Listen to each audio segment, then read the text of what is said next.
Mission 2014 किसका होगा राज तिलक, इस सवाल पे हम चर्चा करने वाले हैं। लेकिन कमलनाथ जी, जो एग्जिट पोल, ओपिनियन पोल के नतीजे बता रहे हैं वो तो ये कि जिसका भी हो राज तिलक, आपकी पार्टी का तो वक्त लगता है कि खत्म हो रहा है। आप मानेंगे कि राज तिलक 2014 में कांग्रेस का होना बड़ा मुश्किल है। 2004 में आपका एग्जिट पोल कहता था कि एनडीए की बहुमत होगी, एनडीए जीत के आएगी। सही बात है।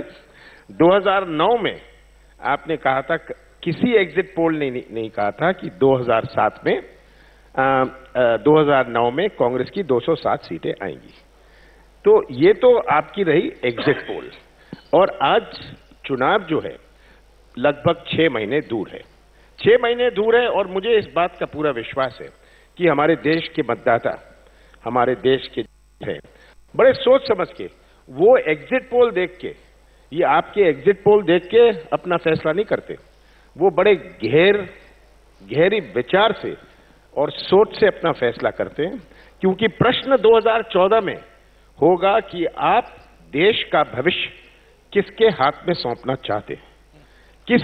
कौन सी पार्टी देश में शांति कायम रख सकती है, कौन सी पार्टी की विकास और प्रगति की सोच है। ये सब बातें 6 महीने दूर हैं और मुझे पूरा विश्वास है कि किसी भी परिस्थितियों में, और जो आंकड़े हैं, कांग्रेस सीटें हार सकती है, ज्यादा सीटें हार सकती है। किसी और पार्टी को, मैं अरुण जेटली जी की पार्टी की बात नहीं कर रहा, मैं कह रहा हूं कोई भी पार्टी को अगर सरकार बनानी है, अगर राज तिलक की बात करनी है, उनको बहुत सारी सीटें जीतने पड़ेंगी। ये अंतर है। आप मान रहे हैं कि आप हार रहे हैं?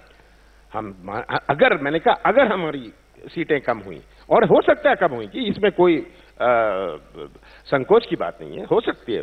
पर आज अगर हम 207 से गिनती शुरू करें, हम 10-20 हार जाएं, 30 हार जाएं, दूसरे दलों को ज्यादा सीटें जीतनी पड़ेंगी। तो ये सवाल खड़ा हो रहा है जेटली साहब कि कांग्रेस तो शायद मान रही कि कुछ सीटें हार सकती है, लेकिन जितनी सीटें आपको चाहिए, जो लक्ष्मण रेखा बीजेपी की है 7 रेसकोर्स रोड पहुंचने तक, कमलनाथ जी का कहना है कि उस लक्ष्मण रेखा को पार नहीं कर पाएंगे।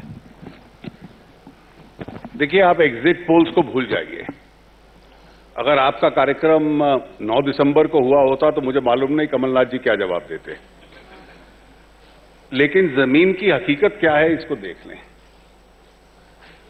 सरकार से निराशा, सरकार के नेतृत्व से निराशा, सरकार के कामकाज से निराशा, जिसको आपके चुनावी भाषा में एंटी इनकम्बेंसी कहते हैं, सरकार विरोधी भावना, जिसमें लोग गुस्से में, पीड़ा में, क्रोध में, आक्रोश में शासन बदलने की ठान लेते हैं, आज वो भावना लोगों की और वो सोच लोगों की चरण सीमा पर है। तो कोई एग्जिट पोल का रिजल्ट नहीं चाहिए। अगर इस देश की नब्ज को हम पहचानते हैं तो आपको स्पष्ट लोगों की ये भावना सामने नजर आ जाएगी। आप ही के राज्य से आते हैं, आपके मित्र हैं। अगर मैं कहूं, दिग्विजय जी आज सुबह यहीं पे बैठे थे, 3 चीजें कही उन्होंने कि हाँ, एक चाय वाला देश का पीएम बन सकता है, हाँ, मोदी पहले से बहुत ज्यादा इंक्लूसिव हो गए हैं, पहले जितने कट्टर थे अब वो नहीं थे, और साथ के साथ उन्होंने माना कि मोदी के बैंडवैगन पे कहीं ना कहीं माहौल एक बनता नजर आ रहा है। तो अब तो कांग्रेस ही लगता है कि मोदी के फैन क्लब में जोड़। अब मैं नहीं जानता क्या दिग्विजय सिंह ने कहा, क्योंकि मैं नहीं था, पर यह बात देखिए कि दिग्विजय सिंह कह गए, देश की जनता क्या कहती है। मोदी जी ने बहुत इस चुनाव में मेहनत करी है। उन्होंने प्रचार किया मध्य प्रदेश में, उन्होंने वैसे कर्नाटक में भी प्रचार किया था, और कर्नाटक में कांग्रेस की सरकार बन गई थी। छत्तीसगढ़ में बहुत प्रचार किया। तो ये कह देना कि मोदी जी आ गए तो बीजेपी जीत गई, ये आप इतना इसको सिंपलिस्टिक मत मानिए। ये दिल्ली की जो हवा है, 6 सीटों की हवा है, 6 लोकसभा सीट, और दिल्ली अपने आप को सोचे कि हम तो देश हैं, और दिल्ली के चैनल समझें हम देश हैं और हम देश से ऊपर हैं, हम देश की भावनाएं बनाते हैं। ये भूल बिल्कुल मत करिएगा। आप कम से कम ये मान रहे हैं कि शीला जी के लिए तो 6 सीटें बड़ी मुश्किल हैं, 7 सीटें हैं वैसे। लेकिन जेटली जी, ये सवाल सही पूछा कमलनाथ जी ने कि छत्तीसगढ़ का, मध्य प्रदेश का, राजस्थान का जो भी नतीजा हो, अब हम देखेंगे कि चुनाव के बाद अगर जीत गए आप लोग तो आप मोदी को बहुत हद तक श्रेय देंगे, लेकिन संभवतः हो तो मोदी के बगैर भी आप जीत सकते थे, जो आडवाणी जी कह रहे थे कि बाद में कर लेते हैं असेंबली इलेक्शंस के बाद फैसला। ये कैसे आप बताएंगे स्ट्रेटेजिकली, मैथमेटिकली कि मोदी को कितना श्रेय जाता है? मैं दो विषयों से डील करूंगा। एक जो कमल जी ने कहा कि नरेंद्र मोदी बीजेपी का आखिरी कार्ड है, वो आखिरी कार्ड है या स्ट्रांगेस्ट कार्ड है ये तो आने वाले 6 महीने बतलाएंगे। लेकिन उन पार्टीज का क्या होगा जिनके हाथ में अब कार्ड नहीं है? चिंता सबसे बड़ी ये है। दूसरा, अब इस चुनाव के परिणाम क्या आते हैं? कुछ लोगों का ये मानना है कि आपने रिस्क लिया, नरेंद्र मोदी का नाम आप असेंबली चुनाव के बाद डिक्लेयर करते। ये हमने सोच समझ के निर्णय लिया है। सोच समझ के इसलिए लिया है कि हमारी 2 सरकारें जो हैं मध्य प्रदेश और छत्तीसगढ़ की, हमें पूरा विश्वास है हम रिपीट करने वाले हैं। राजस्थान में केवल हम जीतने वाले नहीं हैं, एक बड़ी जीत होने वाली है। राजस्थान के चुनाव में मैं भी लगभग 4 चुनावों में गया हूं और वहां का माहौल देखा है। इस परिस्थिति में चुनाव एक कंटिन्यूअस प्रोसेस है और मैं मानता हूं कि लोकसभा चुनाव का अभियान ऑलरेडी चल रहा है, जो हमारी देश भर में रैलीज हो रही हैं उसका एक हिस्सा है। जो रिस्पांस हमें आ रहा है उससे भी बिल्कुल स्पष्ट है। और जिनको इन लहरों का अर्थ समझ में नहीं आता, मुझे लगता है कि उनको शायद 6 महीने बाद विश्लेषण करने में थोड़ी सरलता होगी उनको समझने के बाद। पर कमलनाथ जी, मैं इसका जवाब दे दूं।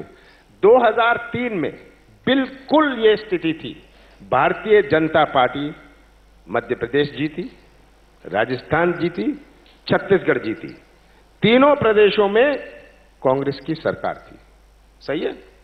और ठीक उसके 5 महीने बाद इतनी इनको उन्होंने सोचा ऐसी लहर है बीजेपी की कि इन्होंने अपना चुनाव एडवांस कर लिया, अपना चुनाव एडवांस कर लिया और मई में चुनाव करवा लिया। और उस चुनाव में बीजेपी को घर बैठना पड़ा, कांग्रेस की सरकार बन गई। और ये कौन सी लहर थी? ऐसी लहर इनको समझ आई जो लहर से इन्होंने चुनाव एडवांस कर लिया। और अब अगर इनकी बात सही है कि ये लहर बन रही है, ये चुनाव कंटिन्यूअस प्रोसेस है, तो 2003 में क्या हुआ, 2008 में क्या हुआ? अच्छा, आपने पत्तों की बात की, आपने कहा मोदी आखिरी पत्ता है, जेटली जी ने कहा कि सबसे मजबूत पत्ता है। वहां पत्ते तो हैं, आपके यहाँ पत्ता है कि नहीं है, किस रूप में है? देखिए, पत्तों की राजनीति, गेम में आएगा नहीं आएगा, या गेम के बाहर रहेगा, या पत्तों का अभी पता नहीं है। पत्तों की राजनीति तो बीजेपी जाने ये करते हैं, इनके पास हमेशा कुछ ना कुछ कार्ड होता है। हाँ, ये तो 2 सीट भी थी, 2 से ये 90 कैसे पहुंचे वो भी एक पत्ता था, उसके बाद ये आगे कैसे पहुंचे ये भी एक पत्ता था। पर अंत में ये पत्ते की राजनीति किसी की भी होए, देश की जनता समझती है। उनके पत्ते पे मोदी की शक्ल है, आपके पत्ते पे कौन है? हमारे पत्ते पर सोनिया गांधी जी की शक्ल है, जिस पत्ते पर हम 2 चुनाव जीते हैं, 2004 और 2009 जीते। हमारा तो टेस्टेड पत्ता है। पर इस दफा लग रहा है कि सोनिया गांधी रेस्ट लेते हुए राहुल गांधी को आगे कर रही हैं। देखिए, राहुल गांधी जी ने बहुत स्पष्ट कहा हुआ है, कई दफे कहा है कि मैं इसके रेस में नहीं हूं। तो ये आज जब हम 2004 में सोनिया गांधी जी की बात करते थे इसी प्रकार के कार्यक्रम में, और दिल्ली में खास ये बात उठती थी कि ये तो बिल्कुल चलेगा नहीं, 2009 में ये चलेगा नहीं, और देश की जनता ने चलाया, टीवी चैनल बेचारे चला नहीं पाए। पर जेटली जी, एक अहम सवाल है कि नरेंद्र मोदी में एक भूख, एक तड़प, एक डेस्परेशन सा नजर आता है दिल्ली तक पहुंचने में। जब भी बड़ी उनकी सभा होती है, पीछे रेड फोर्ट होता है। हिंदुस्तान में राजनीति में ये सोच रही है कि जो भी किसी भी गद्दी के लिए भूखा रहा है, जिसने बहुत ज्यादा प्रयास किया है, उसको इतिहास में कभी वो गद्दी मिली नहीं है। तो कांग्रेस ये उम्मीद लगा के बैठी है कि मोदी जी कोशिश करते रहेंगे और कोई और आके गद्दी में बैठ जाएगा। देखिए, ये तो होता नहीं है कि जिस पत्ते का नाम भी नहीं लेना चाहते ये, और जिसकी तस्वीर भी अपने पत्ते के ऊपर नहीं रखना चाहते, उस तक शासन पहुंच जाएगा। ये संभावना राजनीति में नहीं होती। हम लाल किले का नहीं रखना चाहते। मैं केवल आपको ये चुनाव कोई चुनाव की बैकग्राउंड स्टेज की किसकी बनी है उसके बेसिस पे थोड़ी ना तय होता है। मैं 2003 और 2014 का अंतर आपको बतला दूं, क्योंकि 3 चुनाव हम जीते और फिर हार गए, इसलिए इस बार भी ऐसे होगा। जिन प्रांतों में कांग्रेस को जीत मिली थी, जिसकी वजह से 2004 का आंकड़ा बदला, तमिलनाडु, आंध्र प्रदेश, बंगाल, महाराष्ट्र, कमलनाथ जी बहुत काबिल राजनीतिज्ञ हैं। कम से कम सीरियसली उन प्रांतों की अपनी स्थिति का विश्लेषण कर लें। उत्तर प्रदेश और बिहार में कहीं रिवाइवल नजर होता दिख नहीं रहा। दिल्ली और उत्तर भारत में जहां 2009 में अच्छी सीटें जीती थी, वहां एक एक प्रांत के अंदर जो पार्टी की स्थिति है उसका आकलन आप कर लें। और देश का जो मूड बन रहा है इस बार, मैं आपको स्पष्ट बता दूं, जो प्रांत ऐसे हैं जिसमें हम मजबूत हैं, वहां हमारी रणनीति बिल्कुल स्पष्ट है, मुझे कहने में संकोच नहीं है। हम अपना टारगेट और अपना स्ट्राइक रेट मैक्सिमाइज करेंगे। जहां हम कमजोर हैं, जहां कन्वेंशनली हम नहीं जीतते रहे हैं, जहां गठबंधन संभव है, वहां गठबंधन चुनाव से पहले करेंगे। जहां संभव नहीं है, अपनी स्ट्रेंथ मैक्सिमाइज करके चुनाव के बाद। लग रहा है कि मोदी जी को काटने के लिए आप अलग अलग तरकीब अपना रहे हैं। इसमें कम्युनल वायलेंस बिल लेके आए, जिसको लेकर जेटली जी ने बहुत विरोध किया। हम कोई कम्युनल वायलेंस बिल लाए नहीं है आज के दिन, और अरुण जेटली जी इसे अच्छी तरह जानते हैं, ना तो लोकसभा में है ना तो राज्यसभा में। अभी तक तो वो कैबिनेट में नहीं पहुंचा, पर ये इसको ऐसा बना दिया जैसे कि ये कल पास होने वाला है। ये इस पर राज्यों से चर्चा हो रही है, सब राज्यों से चर्चा हो रही है, एक प्रकार की सहमति। इस प्रकार के बिल में जिस प्रकार का कोई भी कानून आता है, मैं सहमति की बात में आऊंगा, मैं सोच पे फिलहाल हूं। सोच ये है कि जितने भी सांप्रदायिक दंगे होते हैं वो सिर्फ और सिर्फ माइनॉरिटीज के खिलाफ ही होते हैं। ये चुनाव से पहले कैसी सोच है? ये चुनाव से पहले नहीं है, ये हमारे 2009 के घोषणा पत्र में है। ये आप सोचें कि चुनाव के पहले आप कृपा करके हमारे 2009 में जो घोषणा पत्र था, हमने ये बात कही थी, ये आज नहीं कही। इसमें तो अगर हम देर हुई है तो हमारे कारण देर हुई है। ये बिल अब ड्राफ्ट हुआ है, ये अब राज्यों से इसकी चर्चा होगी। राज्यों की चर्चा के बाद इसमें राजनीतिक दलों से हम बात करेंगे, कैबिनेट में जाएगा, कैबिनेट के बाद फिर से लॉ मिनिस्ट्री में जाएगा। ये तो अभी तो जेटली जी बिल फाइनल ही नहीं है, आप तो ब्लॉग पे ब्लॉग लिखे जा रहे हैं। वो कह रहे हैं कि वो बदलने को तैयार हैं परिभाषा कम्युनल वायलेंस बिल की, नाम बदल देंगे, माइनॉरिटी मेजॉरिटी बदल देंगे। स्पष्ट बात समझ लीजिए, 2011 में नेशनल एडवाइजरी कमेटी ने ड्राफ्ट बनाया जो नेट पे डाला गया। उसके संबंध में सबसे पहले मैंने टिप्पणी की, बहुत लोगों ने की। नेशनल इंटीग्रेशन काउंसिल की मीटिंग बुलाई गई। हर मुख्यमंत्री ने, जिसमें कांग्रेस के मुख्यमंत्री भी शामिल थे, इस आधार पे इसका विरोध किया। कई आधार थे, लेकिन एक प्रमुख आधार जो कॉमन था कि law and order, public order state subject है, केंद्र सरकार के अधिकार क्षेत्र में नहीं आता। लेकिन क्योंकि आपको पॉलिटिकल सिग्नलिंग करनी थी, आपने उस वक्त उसको वापस नहीं लिया। आज फिर आपने मुख्यमंत्रियों को लिख दिया। अब वो मुख्यमंत्री जो ना बीजेपी के हैं ना एनडीए के हैं, वो पत्र इनको लिख रहे हैं कि किस तरीके से आप एक स्टेट सब्जेक्ट के संबंध में केंद्र में कानून बनाएंगे। नियत यह है कि किसी प्रकार से उसको अलाइव रखो, कैबिनेट में आए या पार्लियामेंट में आए या ना आए, ताकि हम एक गलत गुमराह कर सके कुछ लोगों को कि हम इस दिशा में बढ़ने वाले। आपके बिल जब आपके एडवाइजरी काउंसिल क्यों बनाता है? नेशनल एडवाइजरी काउंसिल क्यों आपके बिल ड्राफ्ट? देखिए, उन्होंने अपने सुझाव दिए, हमने नेट पर रख दिए। हम तो बड़े ट्रांसपेरेंट है इसमें। तो बिल इसमें कोई छिपी हुई बात थोड़ी ना है। हमने तो इंटरनेट पर जो नेशनल एडवाइजरी काउंसिल में बहुत सारे बिल बनते हैं जो इंटरनेट पर हम लगा देते हैं, इंटरनेट पर लग जाता है, सुझाव मंगाते हैं, सुझाव आए, उसके बाद राज्य सरकारों से चर्चा करी। इसमें कौन सी चीजें जो ट्रांसपेरेंट नहीं है, कौन सी चीजें जो छिपी हुई है? तो ये तो आज इसका पिछले 2-3 दिन में ऐसा हवा मचाया हुआ है कि जैसे ये कल पास होने वाला है।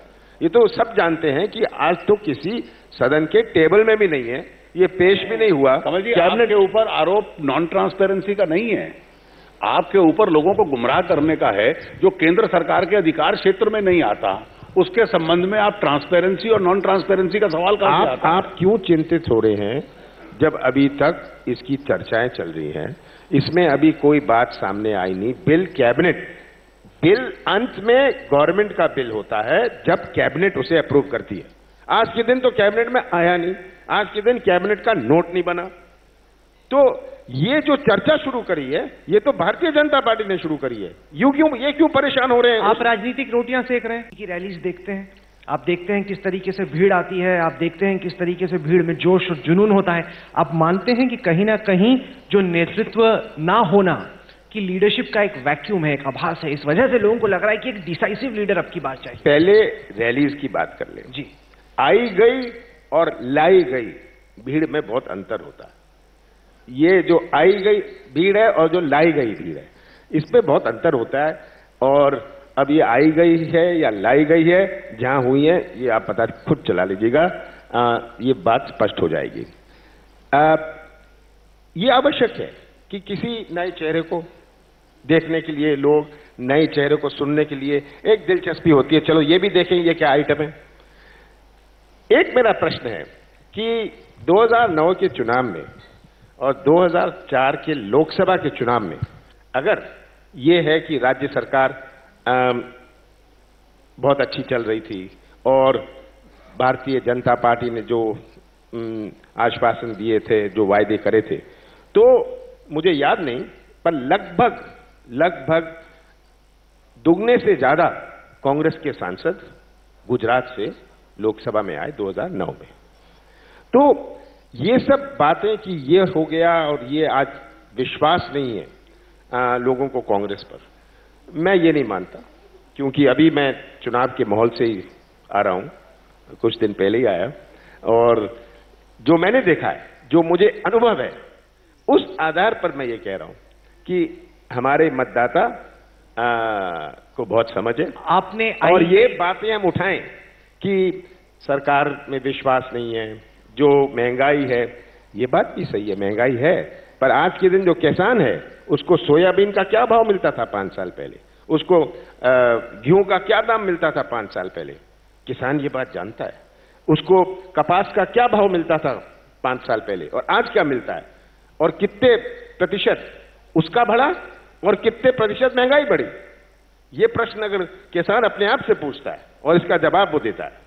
आपने मोदी जी की रैलीज में आई गई या लाई गई भीड़ की बात की, लेकिन राहुल गांधी की रैली में तो ना आई गई भीड़ होती है ना लाई गई भीड़ होती है। देखिए, ये आपने एक दिल्ली की सभा देख ली। अगर आपने उनकी सभाएं देखी होती मध्य प्रदेश में, जहां मैं था, ये दिल्ली की सभा में, ये सभा का फैशन दिल्ली में कम होता जा रहा है। चुनाव प्रचार में एक समय था 20 साल पहले कि भीड़ से गिना करते थे लोग। मैंने मध्य प्रदेश में देखा राहुल गांधी जी की जो सभाएं थी, बहुत बड़ी सभाएं थी और लोग 100-200 किलोमीटर से आए। और ये आप कहें कि वो लाई गई भीड़ थी, ये बिल्कुल नहीं है। हाँ, अपने कार्यकर्ता आते हैं दूर दूर से, वो सुनना चाहते हैं। तो ये बात कि राहुल गांधी की मीटिंग यहाँ फेल हो गई तो इसलिए राहुल गांधी फेल हो गए, मैं तो उस मीटिंग के बारे में मुझे पता नहीं, पर जो मैंने पढ़ा था, मैं उसको कोई आधार नहीं मानने को तैयार, कि मैंने खुद देखी है। आपने तो एक की बात कर रहे हैं, मैंने तो 10 देखी मध्य प्रदेश में। आपने लाई गई भीड़ की बात की, तो जेटली जी से बात करते हैं उसी बारे में कि बसों में भर के, ट्रेनों में भर के, जैसे पटना में आप आए, वहां पर रैली हुई, मोदी जी की बड़ी हुंकार रैली।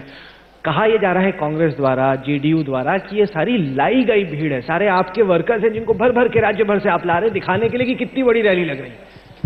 देखिए, जिन प्रांतों में हमारी पार्टी की बहुत ताकत नहीं है, केरल में, तमिलनाडु में, अगर लाखों की संख्या में वहां भी लोग आ रहे हैं, तो वहां तो हमारी लाने की भी क्षमता नहीं है, वहां हम जीतते भी नहीं हैं। और वहां अगर लाखों की संख्या में लोग आ रहे हैं, और इसलिए मैंने उन 2 प्रांतों का नाम लिया, तो इन संकेतों को समझ लिया जाए। सवाल ये नहीं है कि एक भीड़ सभा में भीड़ आई कि नहीं आई। राजनीति में, क्योंकि आप विषय की चर्चा कर रहे हैं कि किसका राज तिलक होगा, हार तब होती है जब आप प्रयास करना छोड़ दो। एक सभा खराब हो गई, उसके बाद पूरे चुनाव को छोड़ के आप भाग जाओ। You lose in politics when you stop trying. क्यों छोड़ दिया कमलनाथ जी? आखिरी के कुछ दिनों में दिल्ली में न राहुल गांधी ने, न मनमोहन सिंह, न सोनिया गांधी ने, किसी ने जाके सभाएं नहीं की, लगा कि कांग्रेस ने मान लिया कि हार रहे हैं। बिल्कुल नहीं। आखिरी दिनों में कोई उम्मीदवार कोई सभा में सम्मिलित या सभा को संगठित नहीं करना चाहता। मैं जानता हूं कि चुनावों में आखिरी 3 दिन सब कहते हैं हमें कोई सभा नहीं चाहिए, वो अपने काम में बिजी होते हैं, जनसंपर्क में बिजी है, कोई सभा चाहता नहीं है। ये बात हमें याद रखनी चाहिए। ये एक बहुत बुनियादी बात हर चुनाव की है। अगर बीजेपी वाले उम्मीदवार तो चाह रहे थे कि मोदी जी आए, जेटली जी आए, सुषमा जी आए, गडकरी जी आए, तो एक के बाद एक सभाएं हो रही थी। मानते हैं तो सवाल ये नहीं कि पहले मीटिंग होती थी बाद में होती थी। इस देश के प्रधानमंत्री, इस देश की राजधानी में चुनाव हो रहा है, एक भी सभा में नहीं आए, एक सभा रखी और कहा मैं व्यस्त हूं, मैं उसमें भी नहीं आ सकता। उस दिन क्योंकि मोदी जी की 3 सभाएं थी, राहुल जी एक में आए, वो सभा बिगड़ गई तो उसके बाद आए ही नहीं।